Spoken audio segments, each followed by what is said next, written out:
Myanmar সীমান্ত নিয়ে শঙ্কার কোনো কারণ নেই, কারণ মিয়ানমার বাহিনী ও আরাকান আর্মির সঙ্গে সবসময় যোগাযোগ রাখার চেষ্টা চলছে বললেন স্বরাষ্ট্র উপদেষ্টা অবসরপ্রাপ্ত লেফটেন্যান্ট জেনারেল মোহাম্মদ জাহাঙ্গীর আলম চৌধুরী। চট্টগ্রামের Satkania border guard training centre and college গ্রাউন্ডে বিজিবির 102তম রিক্রুট ব্যাচের প্রশিক্ষণ সমাবেশী কুচকাওয়াজে একথা বলেন তিনি। এ সময় তিনি সীমান্তে কর্মরত বিজিবি সদস্যদের কোনো অবস্থাতেই শত্রুপক্ষকে পিঠ না দেখানোর নির্দেশ দেন। প্রণবেশ চক্রবর্তীর প্রতিবেদন।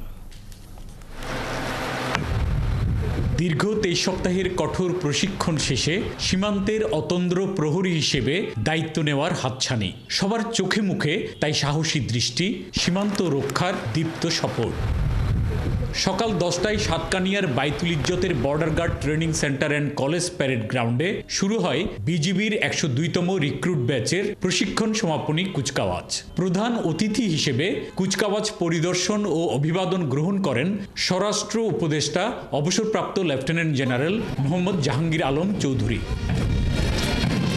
অনুষ্ঠান শেষে ভারতীয় সীমান্ত নিয়ে গণমাধ্যম কর্মীদের প্রশ্নের উত্তরে স্বরাষ্ট্র উপদেষ্টা বলেন, সীমান্তে নিয়োজিত অবস্থায় প্রতিপক্ষ বাহিনীকে কোনো অবস্থাতেই পিঠ না দেখানোর নির্দেশ দেয়া আছে বিজিবিকে।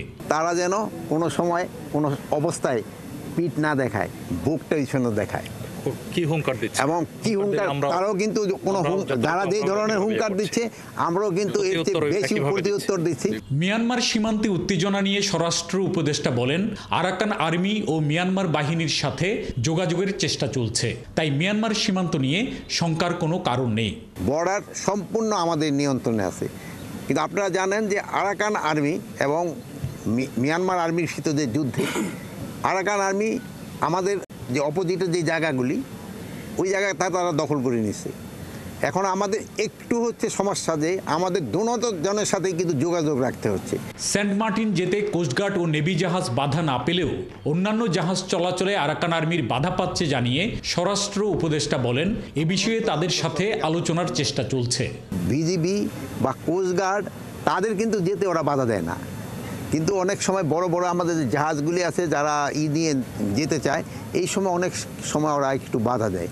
তো এগুলোর সাথে আমাদের নেগোসিয়েশন চলছে এবং হয়তো অচিরে এই সমস্যাটা সমাধান হয়ে যাবে। বিজিবির 102তম ব্যাচে এবার মোট রিক্রুট হয়েছে 649 জন, এর মধ্যে নারী সদস্য রয়েছেন 46 জন।